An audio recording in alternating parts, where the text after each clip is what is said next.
My name is Samantha Mitchell, 32, and I worked my entire adult life to afford my beautiful Victorian home. Every penny saved, every weekend spent renovating instead of socializing. Meanwhile, my family calls me the failure while my perfect sister Vanessa married rich. Imagine my surprise when I discovered they were planning a lavish party at my house to impress wealthy connections, without even asking me. They've always taken me for granted, assumed I'd roll over like always. But this time, I changed the locks before their big night and taught them a lesson they'll never forget. Before I dive into this wild story, I'd love to know where you're watching from. Drop your location in the comments, hit that like button if you've ever had family take advantage of your kindness, and subscribe to see more stories about standing up for yourself. Now, let me tell you how this whole mess started. I should start by explaining how I got my house in the first place. Unlike my sister Vanessa, who married into the Henderson fortune at 25, I built everything from scratch. After college, I worked 3 jobs simultaneously: barista by morning, office assistant by day, and waiting tables at night. I lived in a tiny studio apartment with water damage and questionable neighbors for 6 years while saving every possible dollar. My parents thought I was crazy, wasting my youth as they called it. "Samantha, you're not getting any younger," my mother Diana would say during our monthly family dinners. "Look at your sister, married to Bradley, living in that beautiful mansion in Westbrook Hills, attending charity galas. That's success." What they never understood was that I had a vision. I was working towards something meaningful, independence, on my terms. After those 6 brutal years of saving, I started my own interior design business. It wasn't glamorous at first. I took small jobs, built a portfolio, networked at industry events where I definitely didn't belong. But slowly, things started happening. One satisfied client led to another. My Instagram page featuring before and after transformations gained traction. I was making a name for myself. And then 3 years ago, I found it, the house of my dreams. A 1920s Victorian with gorgeous bones, but desperately in need of love. The real estate agent actually tried to discourage me from buying it. "It's a money pit," she warned. But I could see past the peeling wallpaper and creaky floors. I negotiated the price down and signed the papers with shaking hands. I was 29, and I owned a piece of history in one of the most charming neighborhoods in town. The renovation process was another 2-year labor of love. I did what I could myself and called in favors from contractor clients for the rest. Every decision, from restoring the original hardwood floors to selecting the perfect shade of navy blue for the kitchen cabinets, was made with care. The end result was stunning: 3 bedrooms, 2.5 bathrooms, a sun-drenched reading nook, and a backyard garden that bloomed magnificently in spring. The crown jewel was the wraparound porch where I drank my morning coffee, watching the neighborhood come alive. Did my family appreciate any of this? Not really. At the housewarming party I threw last year, my father George walked through with a critical eye. "Hope you didn't overpay for this place," he muttered, tapping on a wall as if checking for structural damage. "This neighborhood is nice now, but who knows in 5 years?" Meanwhile, Vanessa breezed in 2 hours late with Bradley, carrying a tiny gift bag that contained a scented candle, the same one I'd seen in the clearance bin at Home Goods the week before. "It's cute," she said, looking around with a smile that didn't reach her eyes. "Very small but cozy. My house is 2,400 square feet. Her pool house is smaller. Despite all this, I maintain the family peace. I hosted Thanksgiving last year, attended Vanessa's ridiculous theme parties, including a yachts and champagne disaster where everyone had to dress in nautical attire, and listened to my mother's not-so-subtle hints about freezing my eggs before it's too late. The most recent family dinner was just 3 weeks ago. I just landed a major client, a boutique hotel downtown that wanted me to redesign their lobby and 5 signature suites. It was the biggest contract of my career. "That's nice, honey," my mother said, barely looking up from cutting her steak. "Vanessa, tell Samantha about your fundraiser. She might get some ideas for her little business." And so began a 20-minute monologue about how Vanessa had organized a charity auction that raised $50,000 for the Children's Hospital. Admirable, Sure, but she wasn't even on the hospital board. She just leveraged Bradley's connections to get wealthy people in a room. The way my parents beamed at her, you'd think she'd personally performed surgery on those children. I was picking at my dessert, contemplating an early exit, when my phone buzzed. A text from my cousin Emma. Hey Sam, confused about something? Is V hosting a party at your house next weekend? She's telling everyone about this amazing garden party at her family property and showed pics of your backyard. Thought you should know. I stared at the message, then at my sister across the table who was laughing at something our father said. A cold feeling settled in my stomach. This was just the beginning of what would become the most ridiculous family drama of my life. The morning after that text from Emma, I did some investigating. It didn't take long to find the evidence. On Vanessa's Instagram, there it was, a beautifully designed digital invitation for an afternoon in bloom, garden party and networking event. The background image was unmistakably my garden, captured during peak spring bloom when the hydrangeas were a stunning blue and my rose bushes were bursting with color. The caption read, "Join us at our family's historic property for an afternoon of connection and conversation. Limited exclusive invitations. Catering by Marcel's. Valet parking provided." My hands shook as I scrolled through the comments. People I didn't know discussing how excited they were to finally see the Mitchell family estate. Vanessa responding with things like, "We've kept it private for years, but it's time to open our doors to the right people. Our family has never owned an estate. My parents live in a perfectly nice but ordinary 4-bedroom suburban house. The only historic property connected to the Mitchell name is MY House, which I alone bought and renovated." I called Vanessa immediately. She answered on the 4th ring, sounding irritated that I'd interrupted whatever important thing she was doing at 10 a.m. on a Tuesday. "Vanessa, why is there an invitation circulating with pictures of my house?"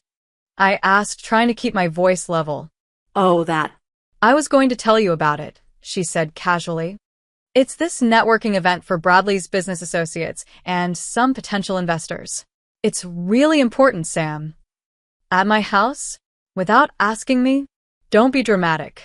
It's just for an afternoon. Mom and Dad thought it was a great idea. We thought you'd be happy to help the family make connections.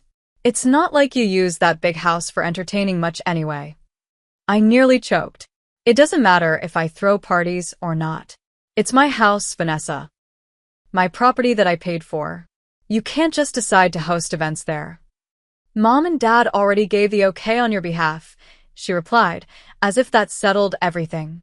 "They said you're always looking for ways to contribute to the family. They have no authority to give permission for using my house. Look, I have to go. The caterers are calling. They'll be dropping by your place tomorrow to measure the garden space and check the kitchen facilities." "Wait, what? You gave people keys to my house?" "Just the spare set Mom and Dad have. Don't worry, they're professionals. Listen, I really have to go. We can talk at Sunday dinner." She hung up before I could respond. I immediately called my parents, who confirmed everything Vanessa had said. "Samantha, don't be selfish," my mother scolded. "Your sister needs this. The Hendersons are bringing some very important people, and Vanessa wants to impress them. Their house is being painted that week, and you know how construction dust gets everywhere. Then she should postpone her party or find another venue. You can't just volunteer my house." "It's just for one day," my father chimed in. "Besides, it's good for you to be part of family initiatives. You're always so isolated with that design business of yours." I hung up feeling like I was losing my mind. Had my family always been this entitled? This dismissive of my boundaries? Things got worse when I checked my email and found a message from Elegant Events by Cynthia with a detailed itinerary for the garden party at my address. According to the schedule, not only would the event take place in my garden, but guests would have tours of the ground floor of my home. There was even a note about securing valuables from the main areas, as if I was some kind of hotel staff being instructed to prepare for guests. The final straw came the next day. I had installed a security system with cameras after moving in, mainly for peace of mind living alone. I was at a client meeting when my phone alerted me to movement at my front door. I discreetly checked the app and saw 2 women and a man in catering uniforms standing on my porch, trying keys in my door. I excused myself from the meeting and called my own house. One of the caterers answered, explaining they were there to check the kitchen specifications for Mrs. Henderson's party. "There must be a misunderstanding," I said firmly. "I'm the homeowner, and I haven't authorized any party. Please leave my property immediately." They apologized profusely and left, clearly embarrassed. I later learned from a follow-up call that Vanessa had told them it was her family's second home, and that my sister, who lives there, knows all about it. That evening, as I was stress cleaning my kitchen, my phone pinged with a group text between Vanessa and her friend Lydia that I'd accidentally been included on. Vanessa: "Everything's set with the caterer?" Lydia: "Small hiccup. They said the homeowner told them to leave." Vanessa: "Ugh, that's just Sam being difficult. I'll handle her. It's just Sam's house, she won't mind. It's not like she has an important life or anything. Bradley's connections are coming, for God's sake. She should be grateful we are bringing actual successful people to her little project house." I stared at the phone, something inside me finally snapping. Little project house? My beautiful home that I'd poured my heart, soul, and entire savings into? Not an important life? My thriving business that I'd built from nothing? That was the moment I decided, no more doormat, Samantha. It was time to stand up for myself. After reading that text, I sank onto my kitchen floor and cried. Actually cried, for the first time in years. Not delicate, dignified tears, ugly, hiccuping sobs that left my eyes puffy and my nose running. I cried for the little girl who was always second best, for the teenager whose achievements were footnotes at family gatherings, for the adult who still sought approval from people who would never give it. When the tears finally stopped, I felt hollow but somehow clearer. I pulled out a bottle of wine, poured a generous glass, and called the one person who had always seen me clearly, my best friend Olivia. "They did what?" Olivia exclaimed after I explained the situation. "Sam, that's not just rude, that's literally trespassing. They can't just use your house without permission. Apparently in Mitchell family logic, they can," I replied, taking a long sip of wine. "I've always been family property, so why not my house too?" "This isn't about a borrowed sweater or using your Netflix account," Olivia said. "This is your home, your safe space, the thing you worked for years to afford.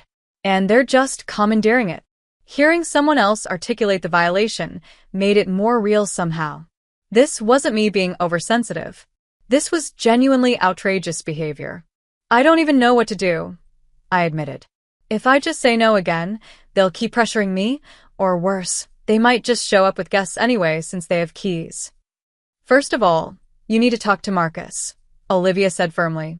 Marcus Wilson was our mutual friend from college who had become a successful property lawyer. "Know your legal rights here. And second, you're staying at my place tonight. Guest room is already made up." I protested weakly, but Olivia was insistent. An hour later, I was sitting in her comfortable living room with a fresh glass of wine and Marcus on speakerphone. "Let me get this straight," Marcus said after I'd explained everything. "Your sister, without your knowledge or consent, planned a large event at your property, gave out keys to vendors, and is bringing dozens of strangers into your home? And when confronted, your family basically told you to deal with it." "That about sums it up," I said. "Sam, legally speaking, this is cut and dry. It's your property. You have absolutely no obligation to allow this. In fact, you could report anyone who enters without permission for trespassing." "I don't want to call the cops on my family," I sighed. "Understandable," Marcus replied. "But you should know that you're completely within your rights to take action to secure your property. Changing locks, for instance, would be a reasonable step if unauthorized people have keys." After hanging up with Marcus, Olivia and I talked late into the night.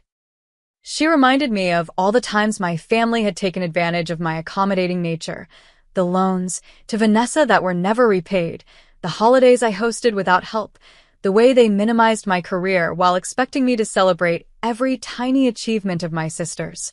"Remember your cousin's wedding?" Olivia asked. When your mom volunteered you to make all the centerpieces for free and then introduced you as my daughter who does crafts to everyone? I grimaced. I'd spent over $2,000 on materials and worked every night for 2 weeks to create those centerpieces.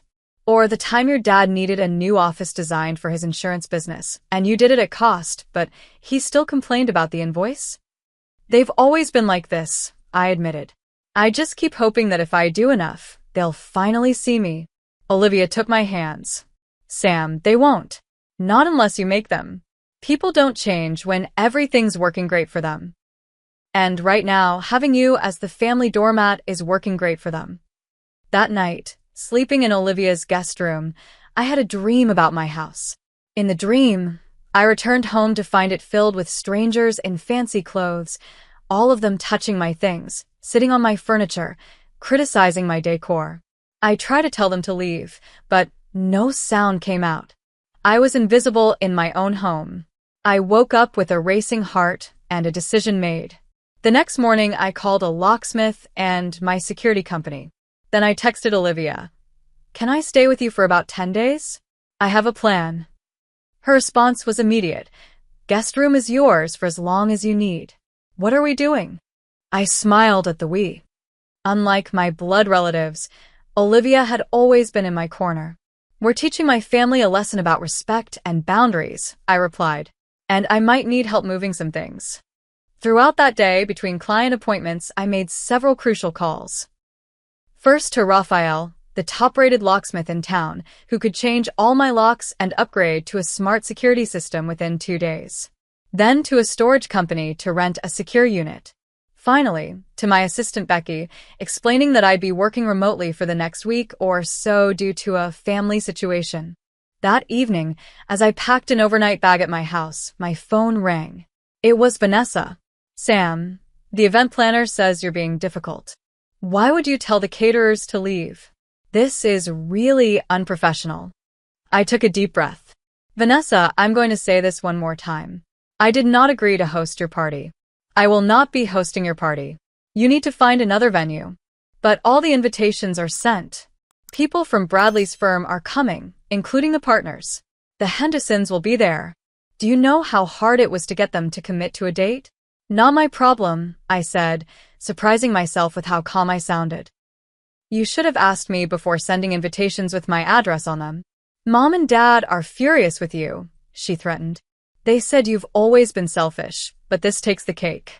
That familiar stab of guilt hit me, but this time, I pushed through it. Goodbye, Vanessa. Good luck with your party.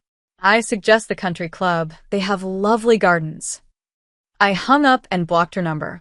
Then I blocked my parents' numbers too, at least temporarily. I knew once I started executing my plan, the calls would be relentless. As I looked around at my beautiful home, the custom bookshelves I'd installed myself, the vintage chandelier I'd restored, the perfect shade of sage green I'd tested 15 samples to find, I felt a fierce surge of protectiveness. This wasn't just a house. It was physical proof of everything I'd accomplished on my own, despite my family's lack of faith in me. No one was going to take it from me, even for a day. Not without consequences. The morning after my decision, I woke up early and started methodically documenting everything in my house. I took detailed photos of each room, opened drawers to inventory their contents, and made special note of valuable or irreplaceable items.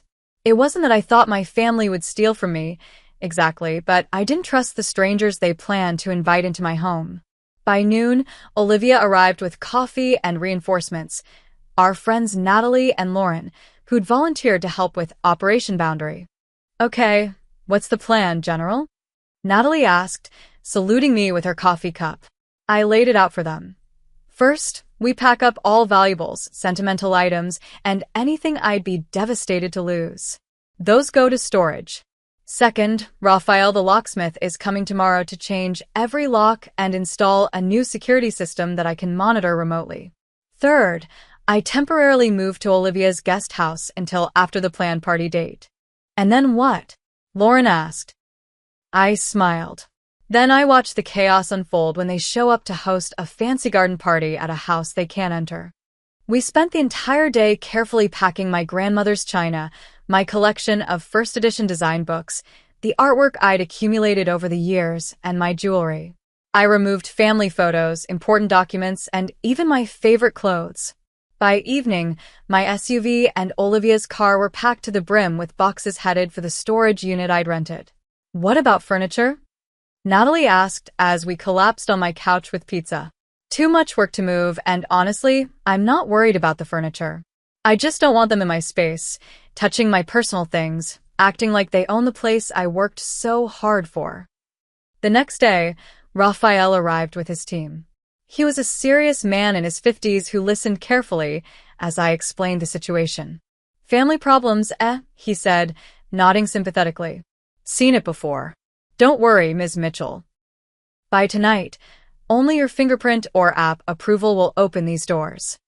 They spent hours replacing every lock, installing a smart doorbell system, and setting up additional security cameras that would send alerts to my phone. Raphael walked me through the new app, showing me how to monitor all entry points remotely and even speak through the doorbell if needed. Nobody gets in unless you want them to, he assured me. Not even with the old keys. I paid him extra for the rush job and the discretion. By that evening, my house was securely locked down, with only Olivia and myself having access through the new system. The final phase of the plan was moving myself to Olivia's guest house, a charming converted garage in her backyard that had its own bathroom and kitchenette. I brought enough clothes for 2 weeks, my laptop and work materials, and some comfort items to make the space feel homey.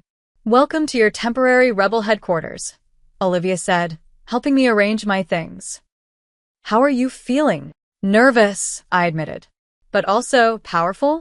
I've never really stood up to them like this before. It's about time, she said firmly. I'm proud of you. The first test of the new security system came just 2 days later. My phone alerted me to motion at my front door, and I opened the app to see a woman in a crisp blazer trying my doorbell. The event planner, presumably. I watched as she frowned, checked an address on her phone, and tried again. After a few minutes, she made a call, looking increasingly frustrated. 20 minutes later, my phone lit up again. This time, it was Vanessa at the door with the event planner. I watched as they tried the old key in the new locks, confusion turning to irritation on my sister's face. My blocked phone started blowing up with calls from unknown numbers, likely Vanessa using other people's phones to try to reach me. I ignored them all. That evening, I received an email from Vanessa. Samantha, this childish behavior is completely unacceptable. You changed the locks? Are you serious? Mom and Dad are beside themselves. This party is happening in 3 days. Some of the most important people in Bradley's industry will be there. The Hendersons have confirmed. Do you want to be responsible for destroying your sister's social standing and possibly affecting Bradley's career? Call me immediately. I didn't respond. I also didn't answer the texts from various family members who'd been enlisted to reach out to me. Cousin Emma sent a supportive message, though. Whatever's going on with you and V, I'm guessing she had it coming.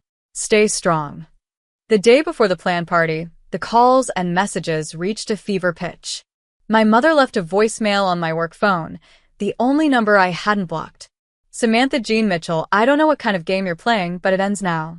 Your father and I are deeply disappointed in you. After everything we've done for you, this is how you repay us? By embarrassing your sister? The caterers are ordered, the flowers are paid for, and 40 very important people are expecting a lovely event tomorrow. You will call us back and fix this situation immediately. Everything they'd done for me? Like what? Criticize my choices. Minimize my achievements? Use me when it was convenient? I deleted the message. That night, Olivia, Natalie, Lauren, and I had wine in the guest house and monitored my security app together, watching as various vendors showed up at my house throughout the evening, presumably for final preparations, only to leave confused when no one answered. Tomorrow's going to be epic, Lauren said, refilling my glass. Are you ready? I took a deep breath. I think so. Part of me feels terrible, but another part is enjoying standing up for yourself for once. Olivia suggested. I nodded. Exactly. Then cheers to that, Natalie said, raising her glass. to boundaries and self-respect. We clinked glasses, and I tried to ignore the nervous butterflies in my stomach. Tomorrow would either be a turning point in my family relationships or the beginning of an even bigger rift. Either way, there was no going back now. The morning of Vanessa's planned garden party dawned sunny and perfect, ironically ideal weather for an outdoor event. I woke up early, feeling a strange mix of anxiety and anticipation. Olivia brought coffee to the guest house, and we settled in front of my laptop where I had the security app open, monitoring all camera feeds for my property. "Anything yet?" she asked, handing me a steaming mug. "Nothing. But the invitation said 2 p.m., so we have time." We didn't have to wait long. At 9:17 a.m., the first vehicle pulled up, a catering van. Two men in white uniforms approached my front door with trays of what looked like pre-made hors d'oeuvres. They rang the doorbell, waited, rang again, then made a phone call. After a brief conversation, they returned to their van looking confused but remained parked on the street. "And so it begins," Olivia said. By 10 a.m., the street in front of my house had become a staging area for the party suppliers. A flower delivery truck arrived with elaborate arrangements. A rental company dropped off tables and chairs. A lighting specialist showed up to string what looked like thousands of fairy lights through my garden trees. All of them attempted entry. All of them made calls, and all of them ended up waiting in a growing crowd on my sidewalk. At 10:32 a.m., Vanessa's silver Mercedes screeched to a halt in front of the house. She emerged looking immaculate as always in a pale blue sundress, but her face was tight with stress. Our parents' car pulled up right behind hers. "Here comes the cavalry," I murmured, turning up the volume on the doorbell camera. Vanessa marched up to my door and pressed the doorbell repeatedly. When that yielded no response, she tried her key again, jiggling the handle aggressively. "Samantha," she shouted at the door. "Open up right now. This isn't funny anymore."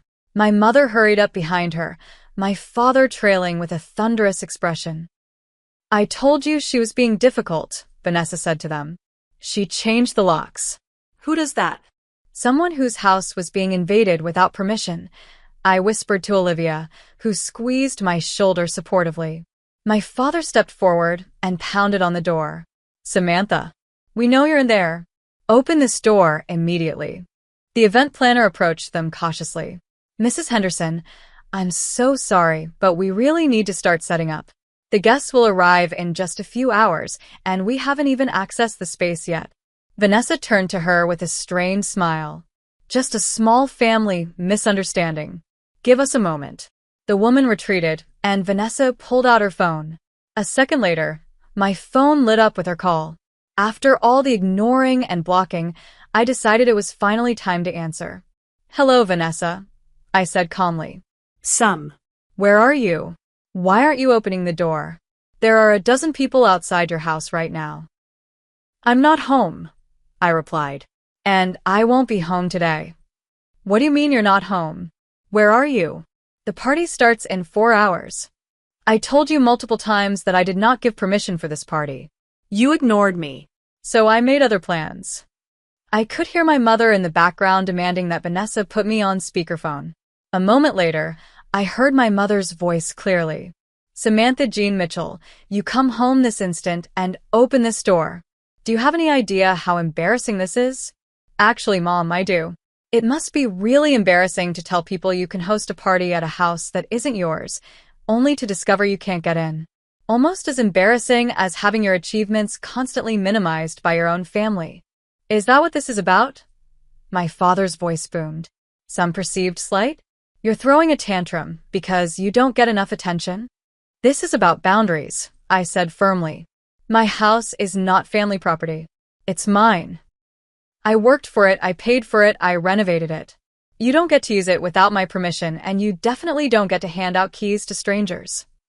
"We're your parents," my mother exclaimed. "That house wouldn't even exist if we hadn't raised you." I had to laugh at the absurdity.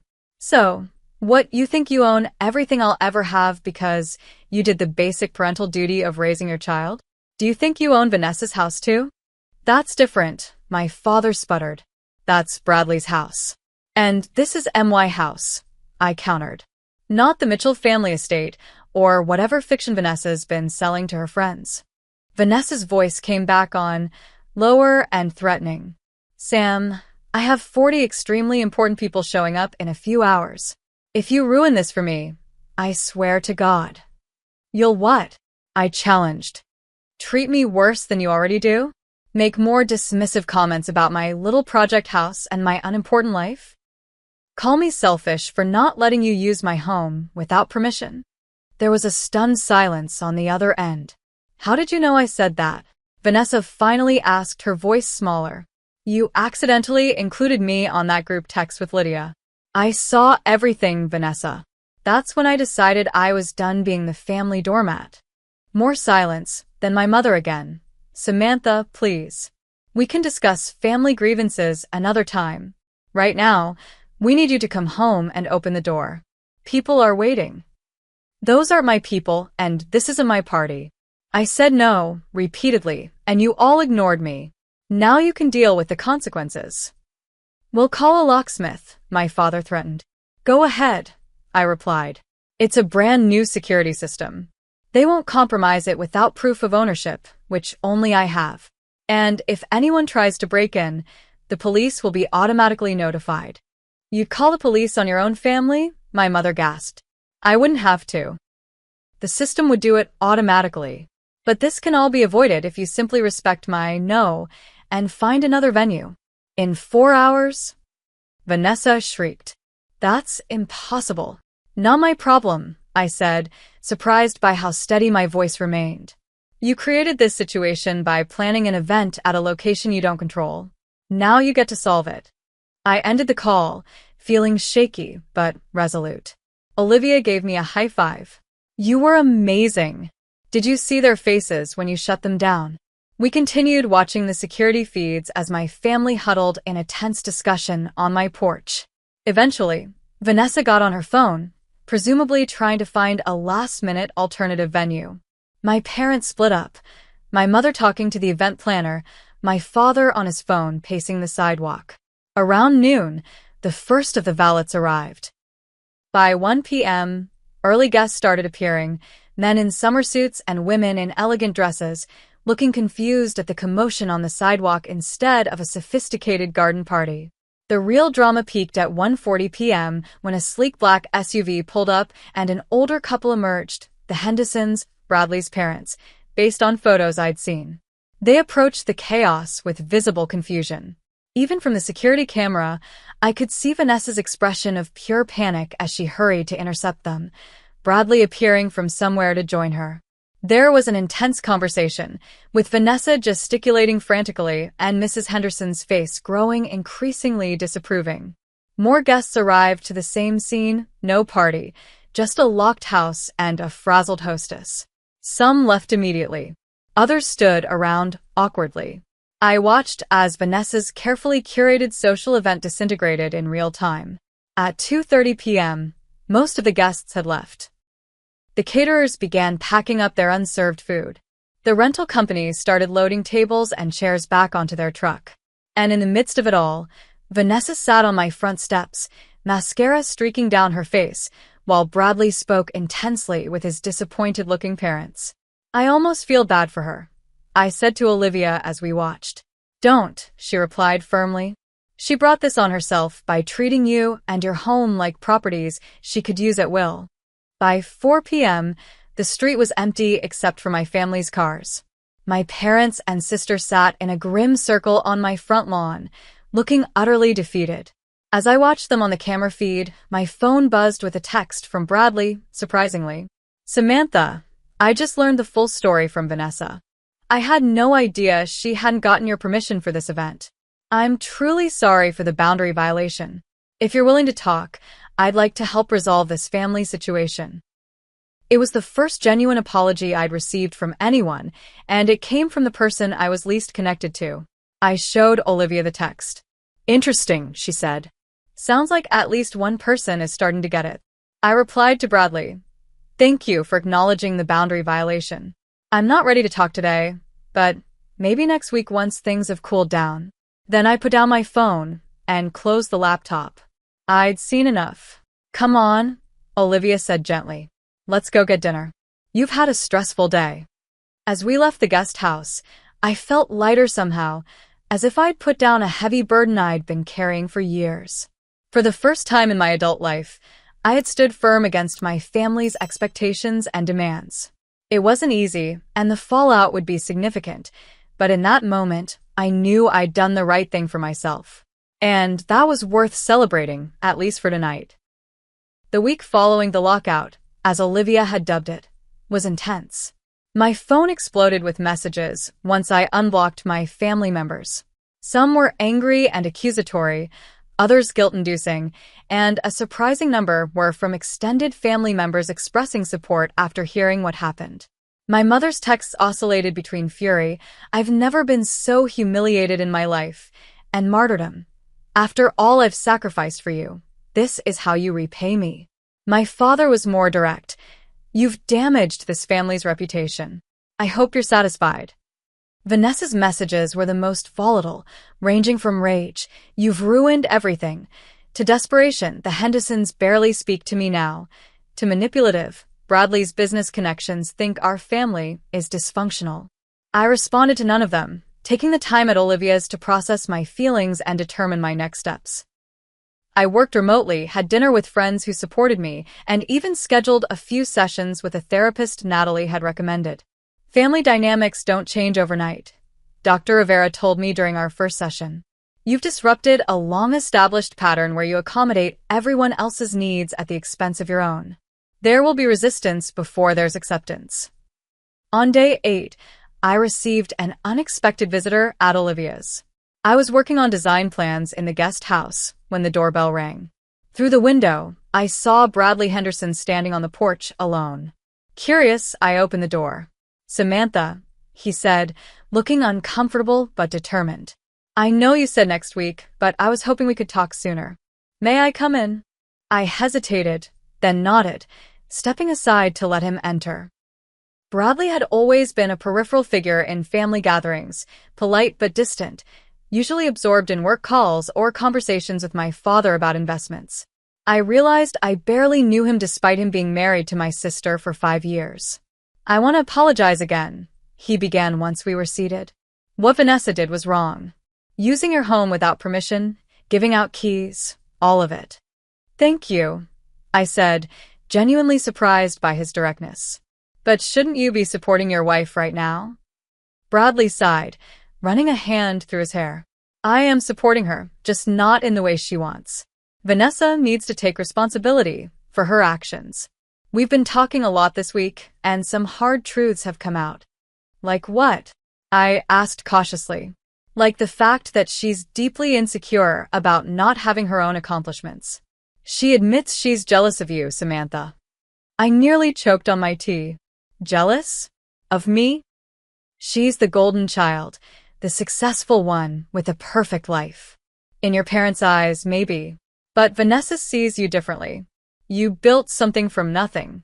Your business, your home, they're yours. She feels like everything she has came through me or your parents' connections. This perspective was so foreign to me that I struggled to process it.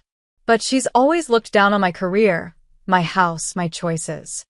"Because they threaten her," Bradley said simply. "She's afraid to admit that your path might be more fulfilling than hers." We talked for over an hour. Bradley revealed things about my sister I'd never known, her abandoned dreams of becoming an architect, her fear of disappointing our parents, her growing realization that social status wasn't as satisfying as she'd expected. "This doesn't excuse what she did," Bradley emphasized. "But I'm hoping it helps you understand where it came from. And for what it's worth, I've told her and your parents that they were completely in the wrong." When Bradley left, he handed me an envelope. "Vanessa wrote this herself. No input from me or your parents. Read it when you're ready." I waited until that evening to open my sister's letter. Inside was a handwritten apology, messy and blotched in places, so unlike Vanessa's usual perfect presentation. "Sam, I'm sorry. Really, truly sorry. What I did was wrong and invasive and disrespectful. I've spent my whole life thinking I was better than you because Mom and Dad made me feel that way. But the truth is, I've always admired how you built your life on your own terms. I used your house because I'm proud of it, proud that my sister created something so beautiful. That doesn't make it right. I should have asked. I should have respected your boundaries. I don't expect forgiveness right away, but I hope someday we can start over. It wasn't perfect, but it felt sincere in a way few interactions with my sister ever had. The next day, I moved back into my house. It felt strange at first, knowing how close it had come to being invaded. I walked through each room, reconnecting with the space, before bringing my belongings back from storage and Olivia's guest house. 3 days later, I agreed to meet my family at a neutral location, a restaurant downtown that specialized in Sunday brunch. Walking in, I spotted them at a corner table, all looking unusually subdued. My mother had clearly been crying, her eyes puffy despite careful makeup. My father seemed smaller somehow, less imposing. Vanessa was pale, her usual confidence absent. "Samantha," my mother said as I sat down, "thank you for coming." The conversation started awkwardly, with careful small talk about the weather and the restaurant's decor. Finally, my father cleared his throat. "Your mother and I have been doing some reflecting," he said stiffly. "We may have overstepped with regard to your house." It was the closest thing to an apology I'd ever heard from him. "You think?" I replied, unable to keep the edge from my voice. "You gave away keys to my home without permission. You dismissed my explicit refusal. You called me selfish for not wanting strangers traipsing through my private space." "We were wrong," my mother said quietly, surprising me. "We've always treated you as an extension of ourselves rather than as your own person. Bradley helped us see that." I glanced at Vanessa, who looked down at her plate. "Bradley's been very direct with all of us," she murmured. "I spent my entire life trying to earn your approval," I said, looking between my parents. "Working myself to exhaustion, achieving things you never thought I could, buying a house you never thought I'd afford. And none of it was ever enough. You still saw me as the family resource, not a person with my own boundaries and dreams." "You're right," my father admitted, the words seeming physically painful for him to say. "We've been unfair to you, dismissive of your accomplishments because they didn't fit our narrow definition of success." "I always thought you had it so easy," Vanessa added, looking up at me. "Mom and Dad were hard on you, but they never had expectations for me beyond marrying well. They never pushed me to achieve anything on my own." "We thought we were protecting you," our mother said to Vanessa. "But we did you a disservice, too." The conversation continued through brunch, painful but necessary. Old resentment surfaced. Tears were shed, even by my father, which I'd never seen before. Family patterns were named and examined. By the time the check came, we were all emotionally exhausted, but somehow lighter. "So where do we go from here?" my mother asked tentatively. "I need things to change," I said firmly. "Real change, not just apologies that fade when convenient. I need my boundaries respected, my home treated as mine alone, and my career acknowledged as legitimate." "That's fair," my father nodded. "And I need to know that I'm valued for who I am, not what I can provide the family or how I make you look to others." "We can do better," my mother promised. "We want to do better." As we walked out of the restaurant, Vanessa pulled me aside. "I really am sorry, Sam. And I'm also kind of in awe of you. Standing up to all of us like that took guts." I studied my sister's face, searching for the usual calculation or insincerity, but found only genuine remorse and something else, respect, maybe. "Thanks," I said simply. "And for what it's worth, it's not too late for you to build something of your own too." She nodded thoughtfully. "I've been thinking about that a lot this week. Maybe it's time." As I drove home, I realized that for the first time in my adult life, I'd stood in my truth with my family and hadn't backed down. Whether their change of heart would last remained to be seen, but something fundamental had shifted in our dynamic, and I had no intention of letting it shift back. 3 months after what my family now sheepishly referred to as the incident, I stood in my kitchen arranging a platter of appetizers. The house smelled of fresh flowers and the lemon cake baking in the oven. Through the window, I could see Olivia and Natalie setting up a drink station on the patio, laughing about something as they arranged bottles and glasses. Today, I was hosting a party of my own, a proper housewarming on my terms. The doorbell rang, and I checked the security app out of habit before going to answer it. My parents stood on the porch, my father holding a gift bag, my mother clutching a bouquet of sunflowers. Right on time, I greeted them, opening the door. "We wouldn't want to be late to our daughter's party," my mother said, handing me the flowers. "These reminded me of your nursery wallpaper. Remember the yellow room with the sunflower border?" It was a small thing, but significant. My mother referencing a positive childhood memory instead of a perceived failure or shortcoming. "Thank you," I said, genuinely touched. "Come in, you're the first guests." My father handed me the gift bag, awkwardly. "It's a housewarming present. I know you've been here a while, but we never properly celebrated your achievement." Inside the bag was a beautifully framed deed to my house, professionally matted with an inscription at the bottom. "Proudly owned by Samantha Mitchell, a home built on determination." I looked up at my father, speechless. "I thought you could hang it in your office," he said gruffly. "You should be proud. Not many people your age accomplish what you have, entirely on their own." "Thank you," I managed, throat tight with unexpected emotion. The doorbell rang again, Vanessa and Bradley. My sister entered cautiously, as if still uncertain of her welcome.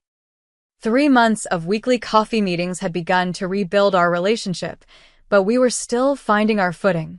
"Sam, the house looks amazing," she said, looking around appreciatively. "Those new bookshelves in the living room. Did you build those yourself?" "I designed them, but had them built. I do have limits," I laughed. "Well, they're gorgeous. Actually, I was wondering if you might help me with something similar for our home office. I'm converting part of it into a studio space." "A studio?" I asked, surprised. Bradley smiled proudly. "Vanessa's going back to school for architectural design. Part-time for now, but she's serious about it." My sister actually blushed. "It's something I've always wanted to do, and after everything that happened, well, life's too short not to pursue your passions, right?" Over the next hour, more guests arrived, friends from work, clients who'd become friends, neighbors, and a few extended family members who'd been supportive during the fallout. My cousin Emma arrived with her boyfriend, immediately pulling me into a hug. "The house looks incredible, Sam. And I hear your business is booming?" "It is," I confirmed. "Actually, I just hired 2 junior designers to help with the workload. We're expanding into commercial spaces now, too." "That's amazing.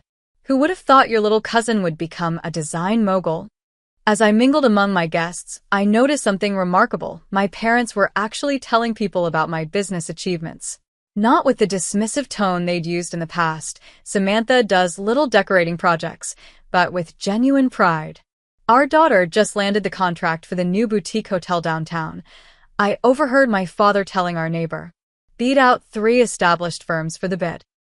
Later, in the kitchen, I found Vanessa helping Olivia arrange dessert plates.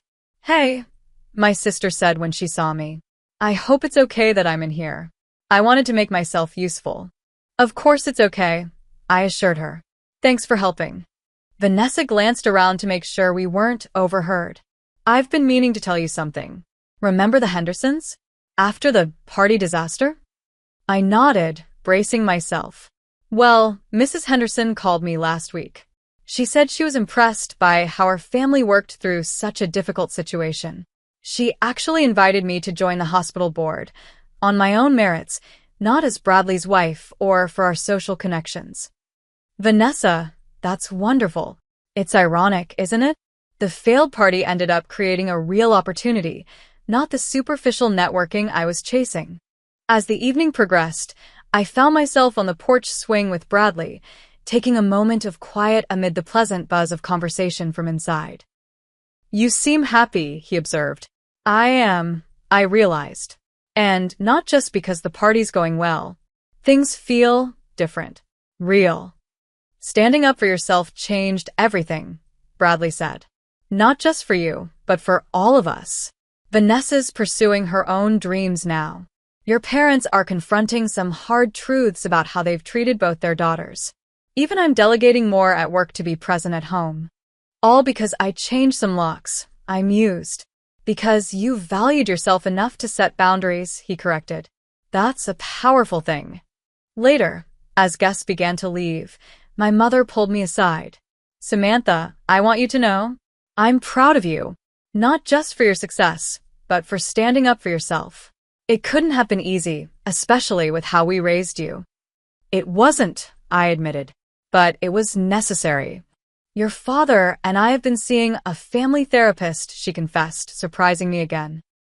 We're trying to understand where we went wrong, how we created such different experiences for you and your sister. That's a big step, Mom. It's overdue, she said simply. We don't want to lose you, Samantha. You're too important. After the last guest departed, I found myself alone in my living room, surrounded by the evidence of a successful gathering. Empty glasses, crumb-scattered plates, rearranged cushions. But unlike previous family events I'd hosted, I didn't feel drained or resentful. I felt fulfilled. My phone pinged with a text from Olivia. Proud of you, Rebel. You've come a long way from the doormat days. Red heart. I smiled, looking around at my beautiful home. Still mine, still a sanctuary, but now with healthier connections to the people in my life. The locks on my doors were the same ones Raphael had installed 3 months ago, but the more important boundaries I'd established were invisible ones. Expectations about respect, acknowledgement of my autonomy, and recognition of my achievements. Those boundaries had been painful to enforce at first, but they had ultimately led to healing I hadn't thought possible. My relationship with my family wasn't perfect, but it was honest now, grounded in reality rather than roles we'd been assigned years ago. As I turned off lights and closed up the house for the night, I realized that sometimes the most loving thing you can do, for yourself and others, is to change the locks, literally or figuratively, and insist on being treated with the respect you deserve. It might cause chaos initially, but in that disruption lies the possibility of something better. Authentic connections built on mutual respect rather than obligation or control. That lesson was worth every uncomfortable moment of the journey. Have you ever had to establish difficult boundaries with family members? What happened when you finally stood up for yourself? Share your experiences in the comments below. I'd love to hear how others have navigated similar situations. If this story resonated with you, please like and subscribe for more content about personal growth and family dynamics. Don't forget to hit that share button if you know someone who might need encouragement to stand up for themselves. Thank you for spending time with me today, and remember, your space, your rules. You deserve respect, and sometimes you have to be the one to teach people how to give it to you.